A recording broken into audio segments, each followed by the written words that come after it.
Hey, Mike. What? Who's got next?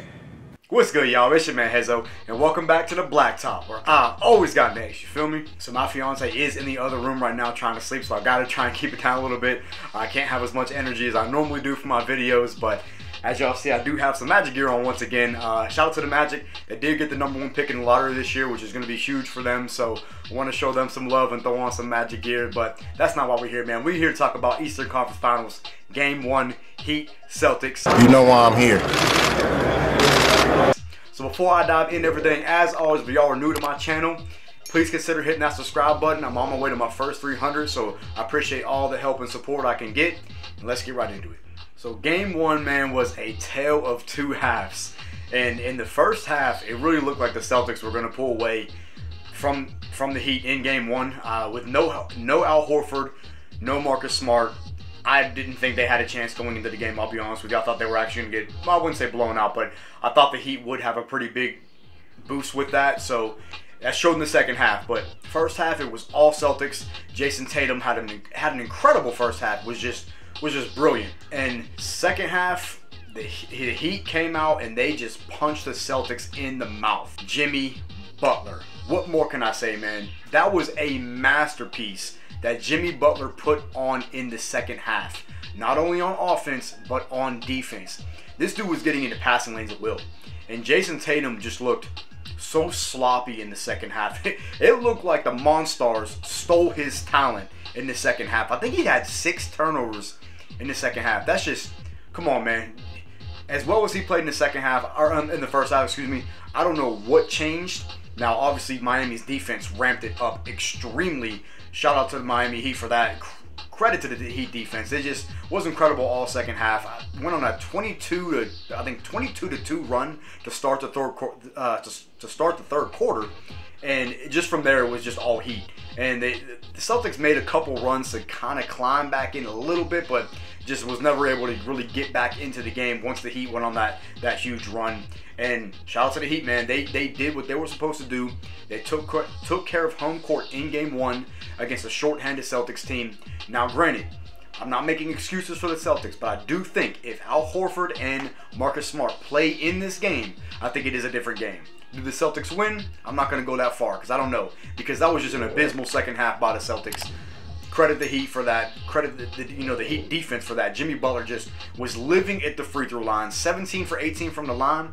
Was getting to the line at will. Was doing whatever he wanted really on offense. And was just a menace on defense. Getting into passing lanes. Forcing turnovers. Just Jimmy Butler looked like he was definitely the best player on the court in the second half. And it really wasn't even close. And playoff Jimmy, man, he's different. Playoff Jimmy is different. There's some guys that really elevate their game in the playoffs, and Jimmy Butler is one of them. He just had another masterpiece of a game. I think he finished with 37 or something like that, and he really didn't get crazy production out of their other guys. Tyler Hero had a decent game. He didn't shoot well from 3. I think he was 1 for 5, but he did have a decent game. Gabe Vincent had a really nice game. Max Strus hit a couple threes like he normally does. Bam Adebayo was pretty much neutralized for most of the game. I think he only finished with 10 points. And that was really it for the Heat most part. They won this game because of defense. I mean, let's call it for what it is. The Heat defense really carried them in the second half, and the Celtics just were not able to find enough offense. Tatum tried to get it going, but he just kept turning the ball over. I think he didn't even attempt but maybe 5 or 6 shots in the second half. I don't know. Correct me if I'm wrong on that. I did not take a look at the final stat sheet. But Jaylen Brown kind of got it going in the fourth quarter, but it just not enough. Too late in the game. He struggled early on. Tatum really carried them in the second half, but was just, again, not a good second half for Jason Tatum.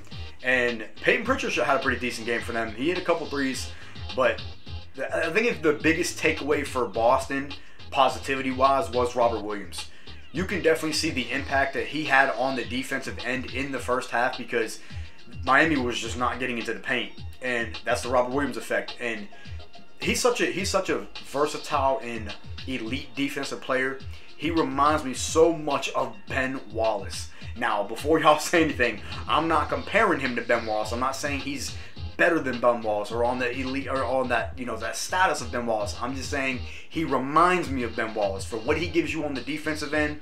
He's not a big scorer. He did have, I think, like 19 points or 17 points or something like that, which is one of his best playoff games, I think, if not his best playoff game scoring-wise. But he gets most of his points off of putbacks, dunks, lobs, all that type of stuff. Kind of similar to Ben Wallace, and is just an elite defensive player. Not as good as a rebounder as Ben Wallace was, but y'all see the point I'm trying to make. I'm not comparing them. I'm just saying he plays a lot like him. That's just my opinion. You can disagree if you want, as I always say. But hell of a game, man. I will say it was definitely like I said, a tale of two halves. And again, I'm just a neutral basketball fan at this point.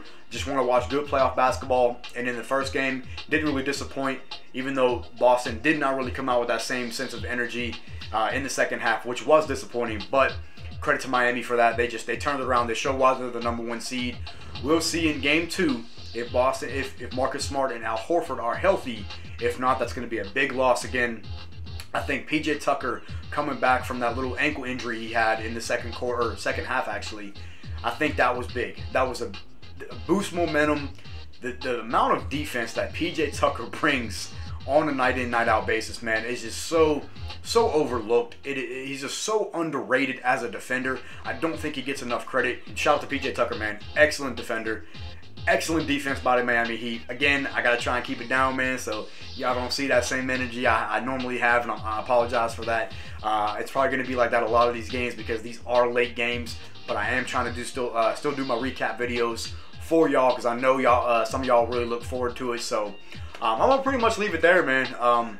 Grant, real quick, I just want to make note that Grant Williams, after the excellent game 7 that he had in Milwaukee, just kind of was I wouldn't call it a no-show, but just not really a factor much in game 1. We'll see if that changes in game 2. Derek White, he just looks scared to shoot. If you're Derek White, man, you got to really look for your shot and get your confidence up. He had many open looks, and he's passing, turning the ball over. And if you're Derek White, man, you got to look for your shot and take those open shots. If you miss, you miss. Shooter shoot. And I know he's not a shooter, but he can hit it.